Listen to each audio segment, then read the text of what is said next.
Good afternoon, everybody. Yesterday, before votes were tallied, I shot a video that some of you may have seen in which I said to the American people, regardless of which side you were on in the election, regardless of whether your candidate won or lost, the sun would come up in the morning. And that is one bit of prognosticating that actually came true. The sun is up. And I know everybody had a long night. I did as well. I had a chance to talk to President-elect Trump last night, about 3:30 in the morning, I think it was, to congratulate him on winning the election. And I had a chance to invite him to come to the White House tomorrow to talk about making sure that there is a successful transition between our presidencies. Now, it is no secret that the President-elect and I have some pretty significant differences. But remember, 8 years ago, President Bush and I had some pretty significant differences. But President Bush's team could not have been more professional or more gracious in making sure we had a smooth transition so that we could hit the ground running. And one thing you realize quickly in this job is that the presidency and the vice presidency is bigger than any of us. So I have instructed my team to follow the example that President Bush's team set 8 years ago and work as hard as we can to make sure that this is a successful transition for the president-elect. Because we are now all rooting for his success in uniting and leading the country. The peaceful transition of power is one of the hallmarks of our democracy. And over the next few months, we are going to show that to the world. I also had a chance last night to speak with Secretary Clinton, and I just had a chance to hear her remarks. I could not be prouder of her. She has lived an extraordinary life of public service. She was a great First Lady. She was an outstanding senator for the state of New York, and she could not have been a better Secretary of State. I'm proud of her. A lot of Americans look up to her.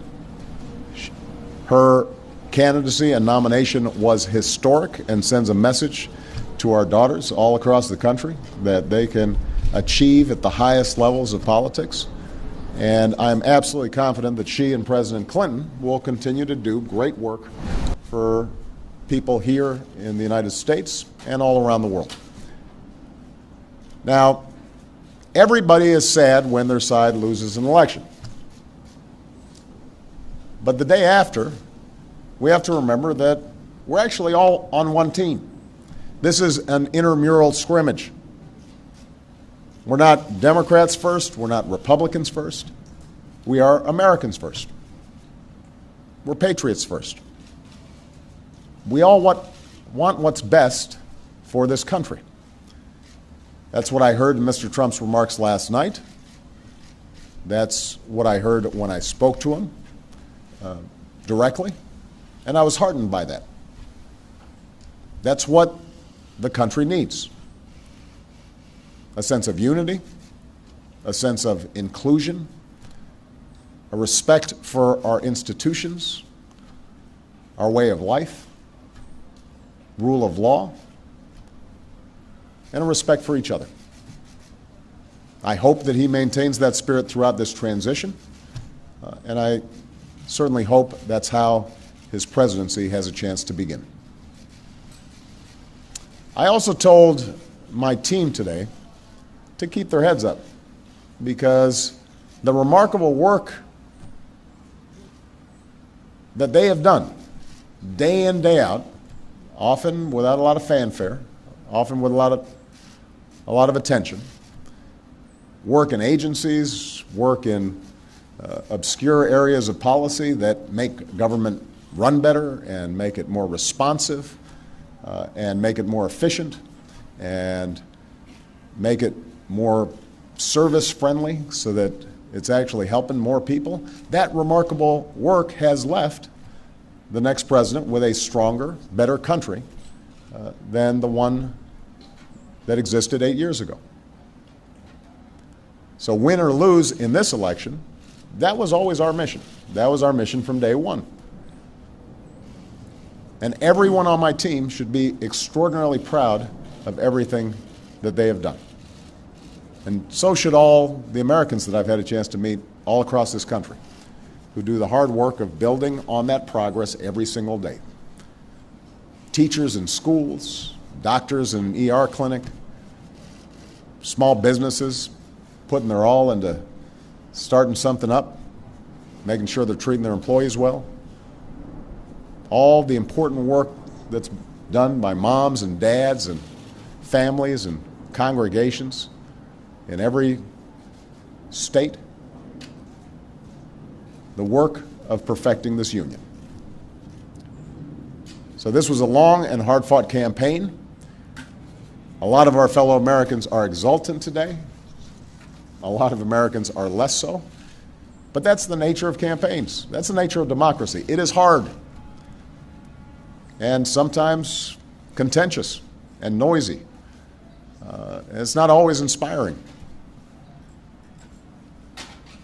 But to the young people who got into politics for the first time and may be disappointed by the results, I just want you to know you have to stay encouraged. Don't get cynical. Don't ever think you can't make a difference. As Secretary Clinton said this morning, fighting for what is right is worth it. Sometimes you lose an argument. Sometimes you lose an election. You know, the path that this country has taken has never been a straight line. We zig and zag, and sometimes we move in ways that some people think is forward and others think is moving back. And that's okay. I've lost elections before. Joe hasn't, but you know. So I've been sort of sharing. Remember, you beat me badly. That's the way politics works sometimes. We try really hard to persuade people that we're right, and then people vote. And then if we lose, we learn from our mistakes. We do some reflection. We lick our wounds.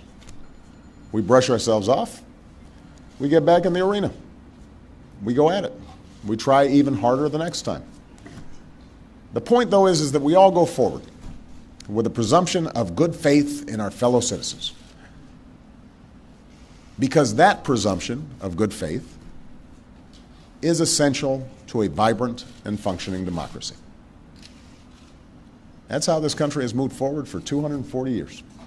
That's how we've pushed boundaries and promoted freedom around the world. That's how we've expanded the rights of our founding to reach all of our citizens. It's how we have come this far. And that's why I'm confident that this incredible journey that we're on as Americans will go on.